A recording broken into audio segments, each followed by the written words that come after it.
Hello and welcome back to Troupe Talk. My name is Chase. My name is Lexi. My name is Abby. My name is Andrew. My name is Emma. And today we have we have a very special episode with almost the entirety of council. We are missing Tristan because he had an appointment. So we have most of council here. You'll also notice that Cohen's not here. I mean, he's having some problems with internet right now, but also I think we've got it covered. We have 5 people, which is probably the most we've ever had in a Troupe Talk all at once. So, today's very special episode is actually for the middle schoolers. Hello, if you're watching this and you are a middle schooler, hi, how's it going? We see a lot of the questions that you guys sent in, and we're very appreciative of those questions. And yeah, we're ready to talk about them. We're gonna start with the first question here. Is it big? This is referring to the high school. Yeah. Okay. It's gonna feel big when you get there, especially considering there are about 2,700 students here. But you get used to it very fast, if that makes any sense. So, our next question is: are there lockers and can you decorate them? There are a lot of wow, I can't talk. There's a lot of lockers, and you can decorate them. When you go to registration or however you're registering online these days, you can choose if you want a locker, if you want to get one. If you want one, it's very nice to just sign up to have the option. I signed up for a locker my first year, but it was too out of the way for all my classes, and I never actually ended up using it. So it's kind of just a personal preference. But yeah. Our next question is: are there dorms? No, there are not dorms. We are not a university. We are a high school, and so students live at home with their families. There's no on-campus living. Except for me, I live in the basement. True. Emma's the ghost. I wander the halls at night. The next question after that is: how many classrooms are there? I don't really know what the set number is on that, but there are quite a few. I can kind of imagine in my head the map of the school. We have what used to be the West Hall, which is the 500 hall now. The Central Hall, which is the 600 hall, the East Hall, which is the 700 hall, and then we have the new building, the new North Hall, which is the 1 and 200 halls. Like Chase not knowing where the 4 and 500 hall are. True. I don't know where they are, and it's because You know where the culinary room is? It's that hallway. Oh, is it? Wait. Culinary, it's that hallway. That's the 4 and 500. I don't. I still call them the W Hall and the E Hall, C Hall. I'm so outdated. The 300 and 400 hallways? I thought they just didn't exist. No, they're over by early childhood education and culinary. Really? Yeah. I think the 300 is mostly different kinds of classes for different kinds of students. One's for learning disabilities and things like that. But then the 400 is where Avid 10 is in early childhood in another class that I don't know what it is. Chase, how long are classes? That's what's next? Okay. Yeah. Classes are 48 minutes, and to get from one class to the next, there's a 6-minute passing time, and then there are 7 periods in a day. These do change when it's special days, but they're all talked about during school anyway, so. Yeah. Also, keep in mind that these were the schedules from before, the before times of 2019. So things may be a little bit different when you get here. Be prepared for that. Our next question is, how many of our classes do we get to pick? Honestly, I had the same question when I was an 8th grader. Because you want to know. You're like, what classes do I actually get to pick from? So the freshmen are required to take a math class, a science class, a language arts class, and then the required PE and access. With PE and access, you do 1 semester of PE and then 1 semester of access. The PE class is a full year, isn't it? our freshman year, I'm a junior now, access was a full year, and I think it stayed that way. Yeah. Oh, my apologies. Things have Yeah, no, changed a that makes lot. sense. Those of us seniors in the call, we only had a semester. Yeah. So Sorry They about change that. classes every year, and it gets confusing. it gets honestly. confusing. Just Yeah. be prepared for anything. The access class is made for incoming freshmen to learn to adapt to the high school experience and kind of ease their way in, gives you time to do homework, find out some personal skills, what you plan to do after high school, which is nice. And then that leads you to pick 2 electives, which kind of goes into the next question, which is how many class options are there? So you'll be getting, if you're forecasting soon, a huge pamphlet of our courses, and there's a lot. There's different branches that you can do. There's like the arts, like visual art and performing arts, things like band, orchestra, art, like just art where you paint and do sculptures and things like that. But there's also a wood and metal shop and auto shop. So you can, if you're interested in those kinds of things, like working on cars or making wood things. I wouldn't know anything about that. But it sounds cool to me.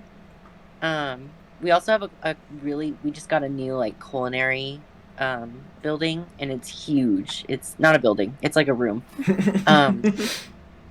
Yeah, and it's ginormous. It's like a giant kitchen. Sometimes the culinary kids make lunch things. Like we did pho last year, I think. Sometimes they'll have like tacos, different kind of things like that. You're making me hungry. I'm sorry. Yeah. Just look out in your course catalog to see what's offered, but guaranteed there will be a Spanish and a French class. I took the Spanish class, super helpful. And if you're planning to go to university after college, high school, you'll need I think it's about 2 years in the language class, and they usually want the same language class. So I highly recommend getting a jump start on that as soon as possible. So go ahead and do that if you want. But those are kind of like how classes work for your first year. Well, our question that we got, the next one, was what are some cool electives? Obviously, all kind of biased. We like theater. You're listening to a theater kid podcast. You're listening to a theater podcast. I don't know what you expected. So I'm in orchestra and as well as graphic arts, and I very much recommend those two. Orchestra is a good way to start out on learning a string instrument, and I'm sure band is the same way. I was never a part of it, so same way for some of the other instruments. I was never a part of band, so Andy would have to tell you. But beyond that, I'm in graphics, and that is just a fantastic art class. Aber does a really good job, so. Yeah, you guys covered a lot of the good bases. Another one that comes to mind, though, is early childhood development. Yes. Like, there's a wide variety of classes that you can take. Like, you can just sit down and go through the catalog and get kind of lost. I think we have, like, a psychology class, too, on there. We do. Yeah. Tristan's in We it, also have an introduction to philosophy class. Yeah. I think there was like a movie class too, as well, just all about like film production or something. I think and there's like music theory too. So I don't think Andy we mentioned it. I didn't hear it, but there's this you can take as just a science credit as well. Andy and I are both taking it this year, but it's forensic science, and it's like the best class that I've ever taken. Like I can't believe it's a class. All right. Our next question is: do you have a lot of homework? Okay, I think this question really depends on your grade level and what type of class you're taking. But I think my freshman year, it's probably the year that you'll have the least amount of homework and work to do. But once you get into like your junior, senior year, that's when the workload starts to get a lot bigger. And if you take an AP class, which is a college level class, that also makes for a lot of work. But I think on average, I probably have anywhere from like 30 minutes to like 2 hours worth of homework. It But it honestly isn't. It sounds like a lot, but once you get into high school and once you get up to that grade level, you're kind of prepared for this. So it's not as bad as it may seem. So the next question is it very stressful like middle school? And then the other question is like, is it hard? Is it more difficult than middle school? Is it as hard as everyone says it is? And for me personally, I freaked out my 8th grade year because I was like, it's going to be so difficult and I'm not going to be able to catch up and it's going to be so much work. And honestly, you'll be okay. Each year of public school, you obviously slowly get more and more difficult work, but you grow as a person and a student, so you are able to handle it better as time goes on. So it's about the same as jumping from a 7th grade to 8th grade classes. It's that same kind of jump. It's a different environment for sure. But as far as the academics goes, it's just not as hard as people like to make it out to be. Get into good study habits and homework habits early. Mhm. Because I know for me, I procrastinate a lot. I get distracted really easily. And while I've been able to get the work done, it's just a lot more stressful and you're putting more stress on yourself. Like, it's okay to procrastinate occasionally, but make sure to try your best to do homework when you get it. And There was a thing that I kept hearing before high school where if you miss a day of class, you have to make up like a week's worth of work. That's not true. Not even close. Not- It's nowhere near that bad, and it's just meant to make you scared and like, oh, I need to be ready. Which, granted, always great to be ready, but let's not do it out of fear. If you do find that you're struggling and you're a student who usually struggles with school, we have a program at Reynolds called Rater to Rater, which is basically a tutoring and study session group where it's literally students who help you with your homework and study for tests and that kind of thing. And I've heard it's really helpful for a lot of people because it's not a teacher working with you on all this stuff. It's someone who's been through that class before and can kind of be on your level. So highly recommend looking into that if that's something that you're worried about. But in the meantime, Lexi, someone was worried about essays because they're concerned that they're a slow writer. I can understand where you're coming from as a slow writer. I am a perfectionist and I take my time on everything, especially writing. But the teachers at RHS are very good about talking you through assignments, especially during your freshman year, because like their entire job is to help you succeed. And like they'll usually, some classes that I've had, like they give you a great schedule breakdown of when certain things are going to be due. Like, okay, you have to have your first 2 paragraphs done by this date, and so on and so on. And yeah, it's just really great. They're really good at their job. And there are some classes, I think someone brought them up earlier, like AP classes. Like I'm always saying, like they give more work, and like AP Lang and AP Literature, their class is built around writing essays.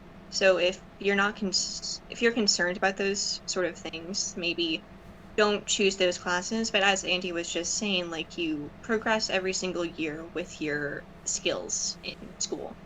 So yeah, that's my recommendation. They're really good at their job. And don't be afraid of your teachers. My freshman year, after like every little thing I wrote, I went up to my teacher and was like, hey, is this good? Does this sound right? Am I doing this correctly? Like every single paragraph, I was talking to him and asking for advice, and he was giving me advice to just make the paper better. Someone asked, how many pages are in an average book in high school? Not really too much more than that of a book in middle school, to be completely honest with you. At least in my experience. Typically, just the books tend to be like, say, 250-ish pages towards the lower end and like 400 at the higher end. And obviously, if you're going to get into classes like AP Lit or AP Lang, you're going to be reading a lot more, so do keep that in mind.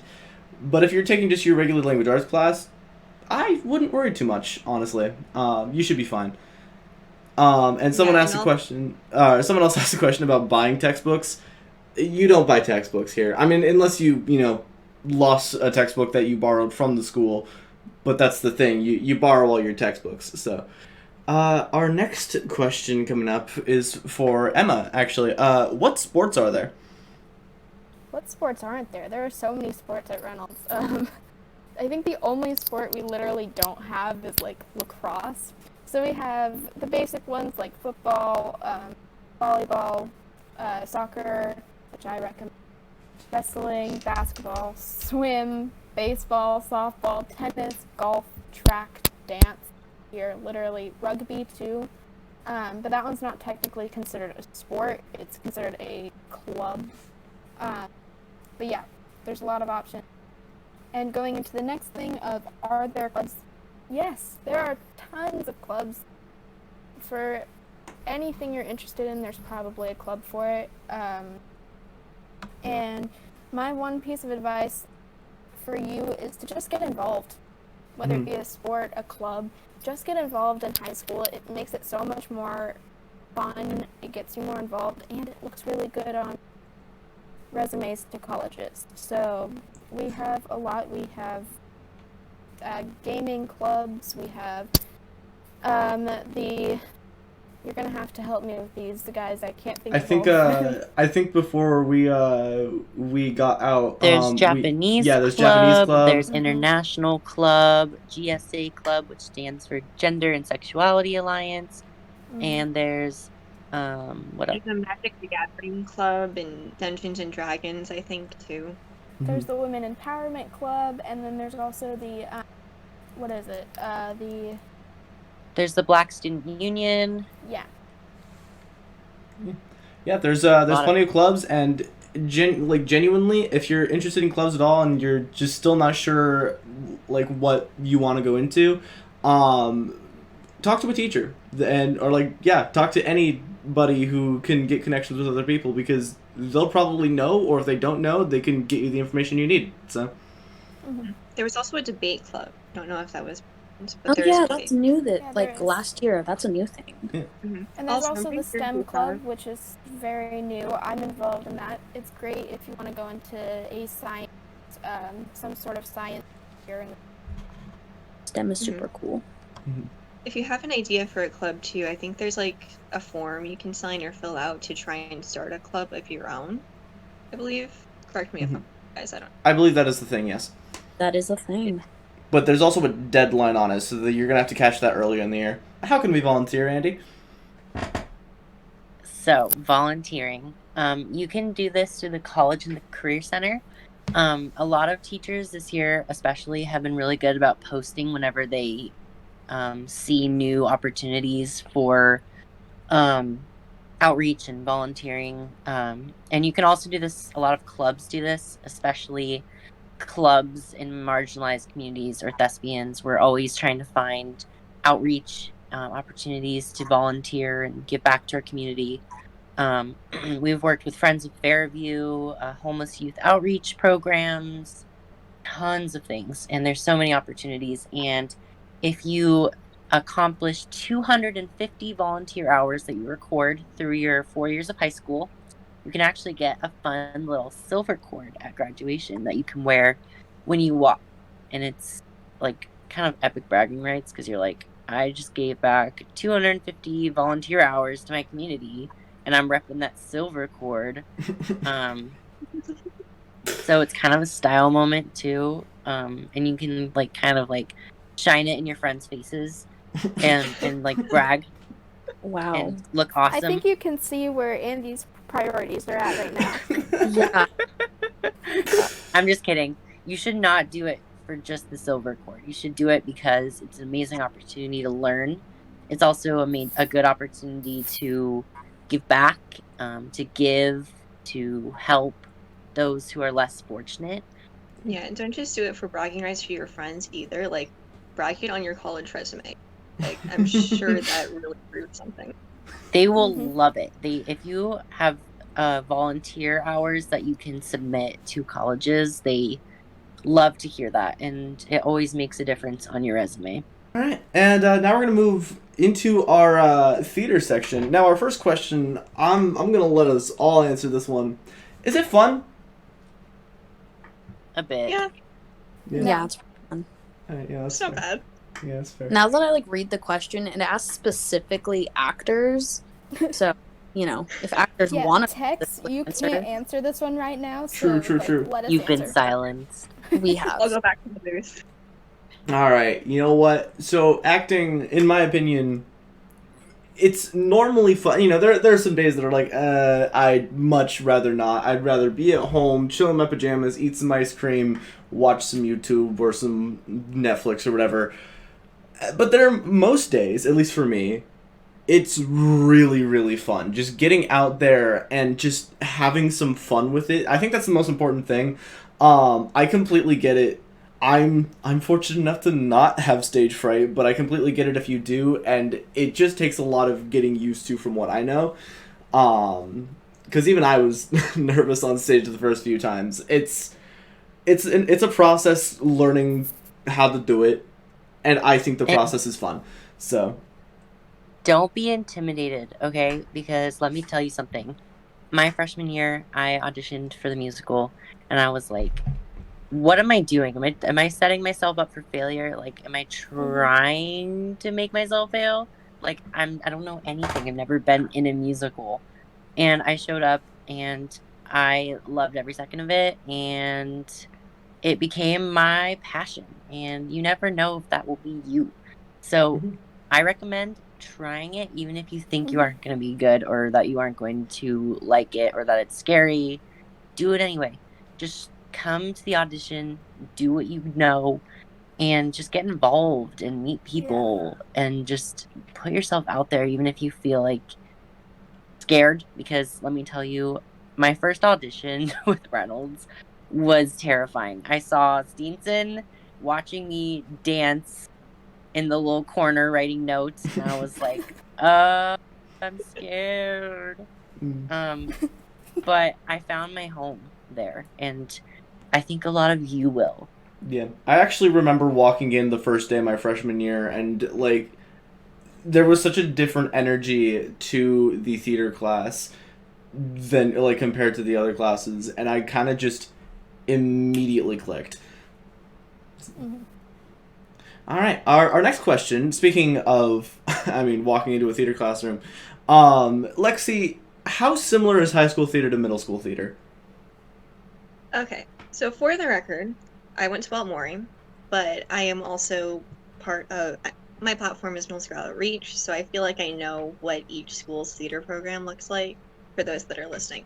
But yes, it is very different. Specifically at the Baltimore, all I did in theater was face paint and lip sync. I think I maybe did one performance, one monologue.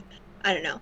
But compared to high school theater, it is so vastly different. I'm a tech. We didn't have any tech at Baltimore, so my freshman self walked into the class, stagecraft. My mind was absolutely blown by just all of the options that we had. So HB Lee, I know you guys don't have any theater classes, so your mind is probably going to be more blown than mine is, or mine was. But yeah, it's a lot. And RMS, I know you guys do after school performances as well. I don't know as much, but it probably is what you do there, but on a higher scale. And yeah, there is so many options. I'm a tech, we can do lighting and sound and assistant directing. Yeah, it's different. It's very, very different from what my middle school theater was like. You guys got any other opinions? We all went to Just to put it on the record, the entire council is from Walt Morey. Yeah. So, hey, Abby, what do we do here? There's three main categories. There is the theater classes, and then there is the club or extracurricular activity, such as the plays. And then there is also something called Thespians, which is an international club, basically, that you can get inducted in. Let's just start off with the classes. So there are 3 classes, which we will talk about in more detail later. But 2 of them are in the main acting area, taking notes on our acting, doing like small monologues. This is where you're going to hear more about regionals and districts and activities that you can go to for specifically acting. And then there is a class where is tech based. This is where we build the sets for the shows. We do the lighting for the shows. We design and create costumes and makeup designs.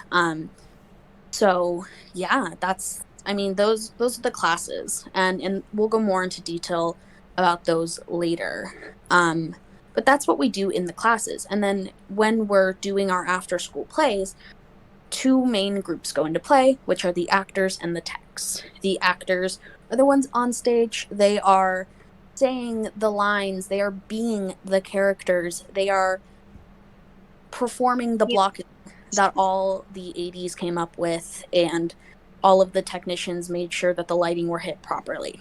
Leading into that, then there is techs. Technicians, or techs for short, we are behind the scenes. And if you've ever been to a middle school matinee at RHS Theatre, we would tell you the 3 main places that techs are. There's the booth, which is behind the audience, behind your guys' heads. And then there is the catwalks, where is above your guys' heads. And then there are backstage techs. Majority of the techs are back here. And they're right on those sidelines where you cannot see us, but it's where the actors come in and out of. There's a lot of aspects to that, but it's a wide variety of things. So techs will do lighting. They will make sure that the mics are going.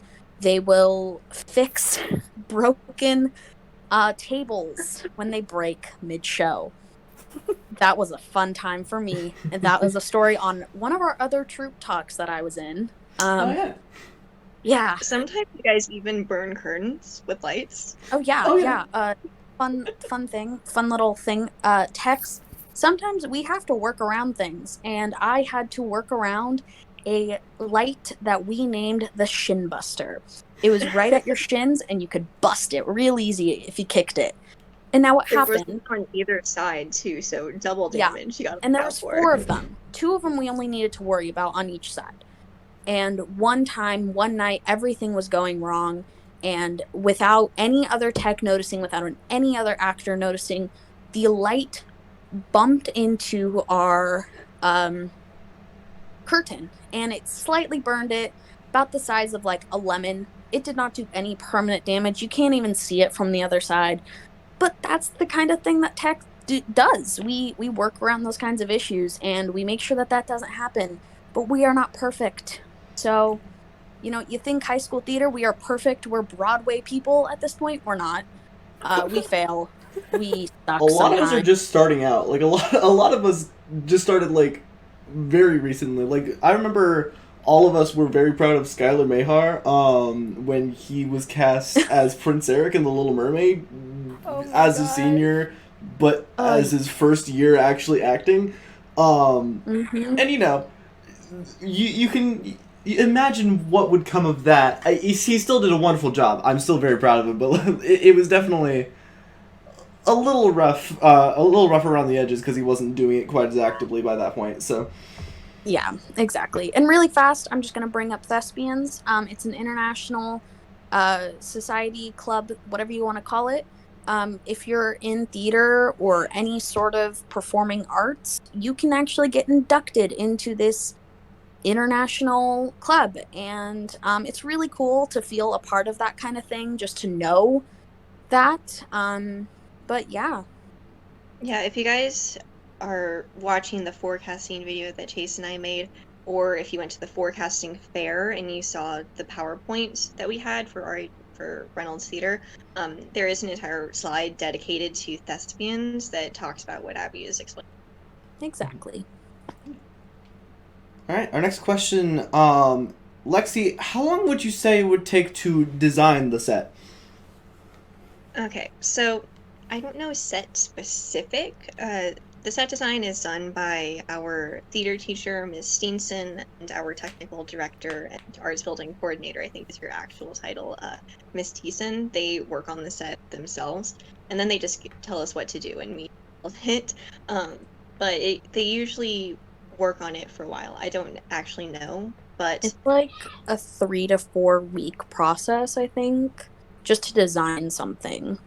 yeah, big. something like that. If you are a tech, if you choose to do a tech, that's English. If you choose to be a tech, you have some of you will get chosen and have the opportunity to design like the lighting for a show or the sound for a show.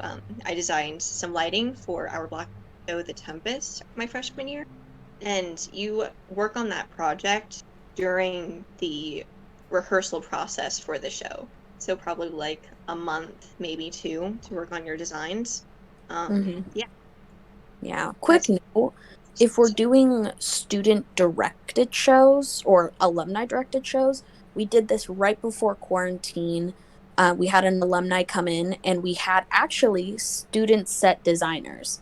It all went through our top designers like Thiessen and Steenson, but we were the ones essentially designing and building them. And so that was really cool. I wasn't one of them because I was the stage manager and the lighting designer. But I know that it was kind of hard because with the show, we had to have all pieces moving, but we came up with some really creative things, and I was really proud of us as first time designers. So we don't do alumni directed shows that often, but when they do happen, usually we have more student designers. Yeah, the design process kind of varies versus on what, I guess, level the show is in. Like if it's our like big main show like the musical, everything's going to take a lot longer versus like a student directed one act or our children's show. It kind of varies show to show. Hey Andy, I think that's your turn. How many actual plays are performed throughout a year? It's a test. Get ready. So we do about 3 to 5. It depends on the year. When we're not in a global pandemic, what we would do is have a fall musical that we would audition for the year, like the school year before, then start rehearsals in August, and then rehearse through October and perform usually at the end of October. Then we would do a winter main stage play, which could just be anything that we pick, just a normal play on stage. And then we would do one play in the spring in the Black Box, which is a smaller theater that we have behind our main stage, which is entirely black, and it's a literal black box. And we sometimes do round shows where the audience sits around on all sides of the stage, which is in the center. And then we sometimes do 2 children's shows directed by students or alumni or volunteers, and also one acts, which are basically short mini plays. And we usually do those, I think, in the winter around that time. And we have like a one act night where we have the students who directed them and the actors perform all of their one acts, which is always fun to be a part of. And yeah, and this year things have looked a little bit differently, but we're adapting. Yes, we are. Very cool. Hey, Emma, I have a question. In the plays, do people have to kiss each other? Okay, let me tell you that if there is a kiss in any of the shows that we do, that is probably the number one question actors get asked is, did they actually kiss? Like, which is just yes. You don't. I mean, it depends on the show. If it's like a requirement and it's written into the script, then like yeah, those characters will eventually kiss. But the whole hand on the side of the face and thumbs on the person's lip when you do it, it just doesn't look good. It doesn't read. We've done it like we did it during Brothers. I think one time there was a kiss that involved the thumb, but usually we try to keep them as genuine as possible. Yeah. Yeah. Rooms was like a funny show, though. It didn't have to Yeah. look real. It It wasn't didn't need supposed to to be be genuine. Mhm. Anyways, so if it's written into the script, then yeah, that's gonna happen. But Steenson doesn't just randomly like write in unnecessary kisses. Like if they're in there, then they're supposed to be in there. And if you're uncomfortable with that, then just mention it to her during the audition process, so then she can figure it out from there. Mm-hmm. And Also, typically, Steenson's there. yeah, just interrupting to quickly say, typically that question is actually asked in the audition packet. So if it's actually going to happen, that question will be there, and you can say yes or no whether or not you're comfortable with that. So. But also Steenson, if you do end up having a scene where you kiss another actor, performer, then Steenson's there with you guys every step of the way. She's there to make sure that both parties feel comfortable and they feel heard. And let me tell you that those kisses are not romantic whatsoever. No.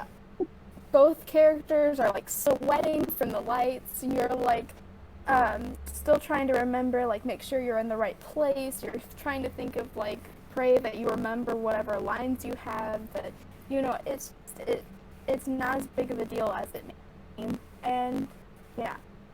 It's just another step of blocking. All that's going through your head is like, okay, my hand goes here, their hand goes there, and like we lean in now. Like, that's You're both sweaty and tired. It's not romantic. It's at kind all. of gross. Yeah. Yeah. Yeah. You might not even like the person you're kissing. So like Exactly.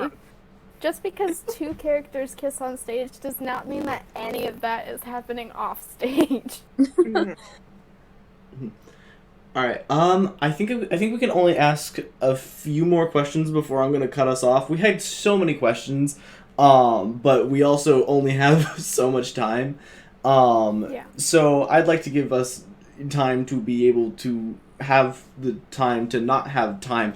I don't know if that makes any sense. Basically, I'm going to start wrapping up, but we'll ask a few more questions first, and then we will get there. So, the next question being, how big is the theater room? Well, we have the theater classroom, the auditorium, and then we have the black box. The auditorium sits about 600 people, and the black box, it's okay. The size of the black box, see, we have it written down here as 40 by 40. I'm gonna guess that's feet. Yeah. Probably feet. Yeah. Inches. Yes, It's 40 It's a inch. literal box. Literal box. I think the black box holds about 75 people, or at least that's what the fire marshal wants us to True. do. And we follow that because we are good humans. But yeah, and then the classroom, I there's not a number on that, but in terms of like how many kids are actually in each class, I think it's about 45 kids a class. Is that right? I think that's something. For acting and directing classes, he's mentioned it down here further. There's like 45 students in an acting and directing class, and then stagecraft is around 25 because you're not always in the classroom. Sometimes you're in the shop, and we have to have smaller numbers because it's safer when you're using power tools and drills. Just didn't have to monitor as many people just to make sure everyone's safe. So yeah, 45 for acting, 25 for stagecraft. All right.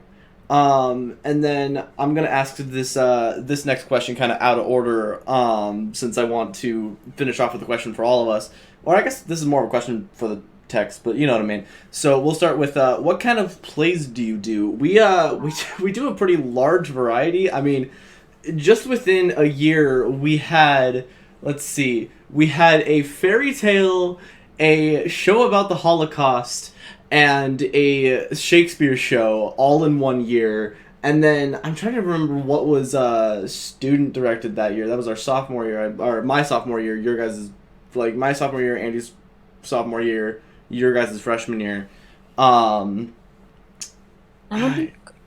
Did we have one? It might have been Beauty and the Beast, maybe I want to say, or was that That's think correct. For We premiere yeah. was Beauty and the Beast, and then Robin Hood, I think, was your other one. So two Yeah. fairy That's tales. right.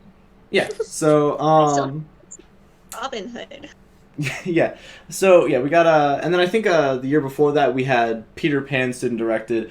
But we have all sorts of shows. I think the year I came in there was a show about like a series of stories in a dining room. Just last year we had Disney's The Little Mermaid, as well as a show called The Brothers Grimm Spectaculathon, which is a very comedic and upbeat show. We have a very large variety. Yeah, we do musical every year too. That's our first show that we do, and then there's like straight shows, which are musicals.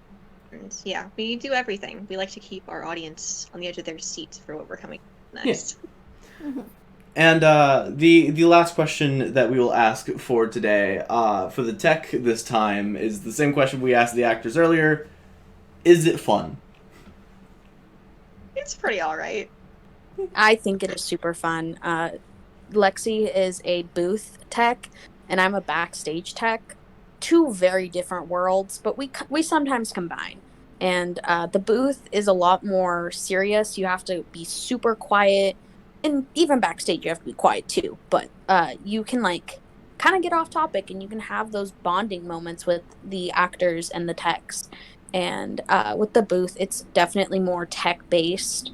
Yeah, up in the booth, for those that don't know, up in the booth is where we control like the lights and the sound, and it's also where the stage manager is. The stage manager is the person who calls all of the cues, like tells the sound when to play the sound, or tells the lights when to change, or tells the spotlight operator like, hey, you gotta turn on the spotlight now. We can't see the person.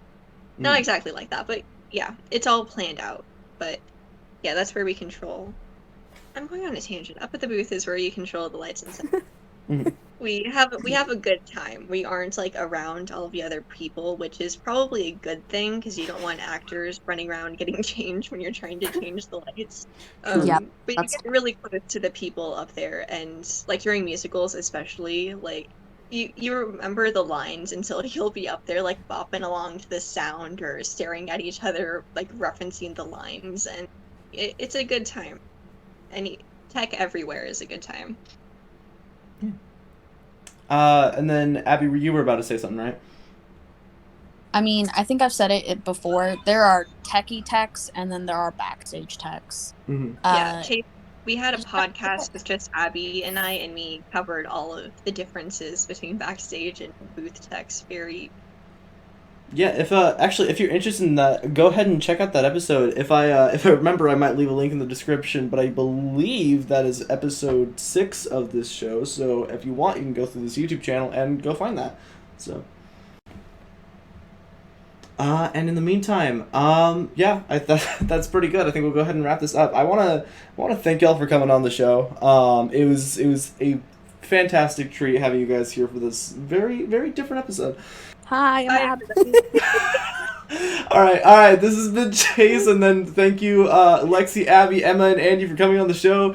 And so one last thing to you guys. Hey, I know Troupe Talk's been kind of missing for a little bit, and that's done. Next episode in just a couple of weeks, we're back into the swing of things with a new guest, and I hope you guys are looking forward to that next episode. And for the middle schoolers who are watching, thanks for asking so many questions. We really appreciate you guys. And with that, this has been Troupe Talk.